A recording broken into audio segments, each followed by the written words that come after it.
I'm ENITA Thomas, the chef owner of MOUTHFEEL Culinary Co. I'm Isaiah Thomas, the executive chef of MOUTHFEEL Culinary Co.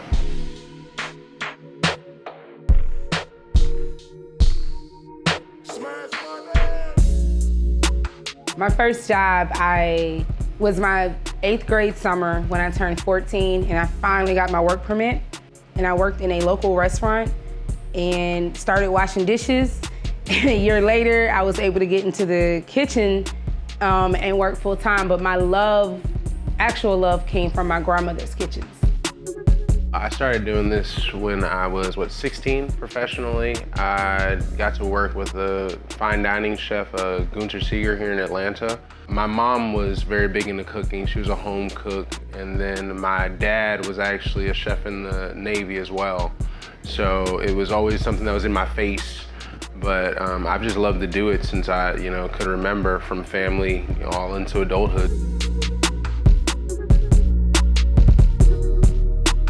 MOUTHFEEL was made out of let's get something for ourselves, let's do it for ourselves, but it actually has turned into being one of the best experiences that I've had, because it taught me a lot about being a business owner, a wife, and a partner.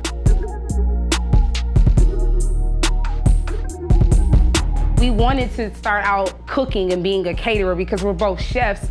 And this is a chef-driven business. This is a chef-run business. It's not like we have a sales team and a whole, team. It's us. What you see is what you get.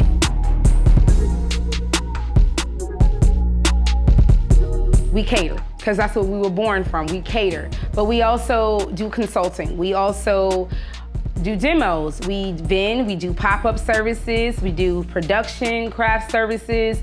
We do a multitude of different businesses. There's nothing about food itself that I shy away from. Nothing about the process, when we did Afropunk and all that, it was a lot of stuff going on in the kitchen, but I was excited about it because I knew that was a learning opportunity. It wasn't something to shy away from. It's okay, I'm about to figure out how my kitchen really, really works in a crash course.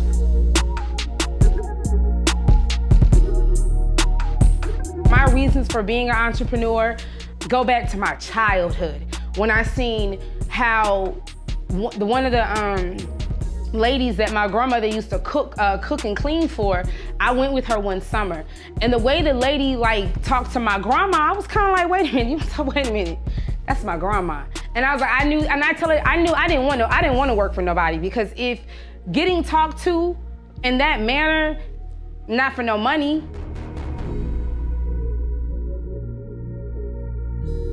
I'll bring my kids in and teach them product identification and teach them, the importance of holding, certain tools a certain way and whisking and stuff, and they're excited about it, educating them. They're empty. Kids are always empty. Fill them up.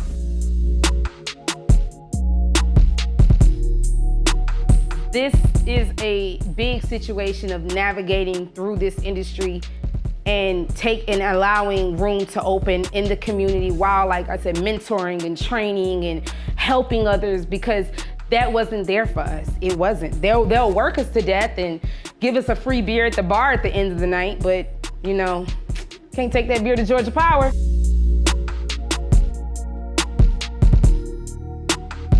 The fact that we're still here in spite of everything that we've had to face, all of our adversities, everything that we've had to come up against, we're here.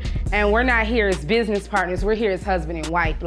Whatever MOUTHFEEL had to survive, our marriage had to survive. Or whatever our marriage had to survive, MOUTHFEEL had to survive.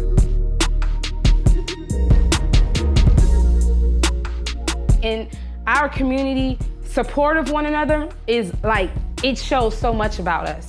And I can't worry about who's not supporting. I can't worry about who has. I literally stay focused on knowing that this is gonna grow and this is gonna support itself, and this is gonna be the first of many. And I don't know what other things it's gonna sprout into, but I know that we love what we do. We're growing as chefs, we're growing as business partners, we're growing as husband and wife, we're growing as entrepreneurs.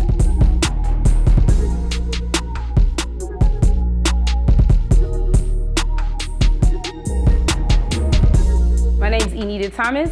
And I'm Isaiah Thomas. This is our voice. And this is our life.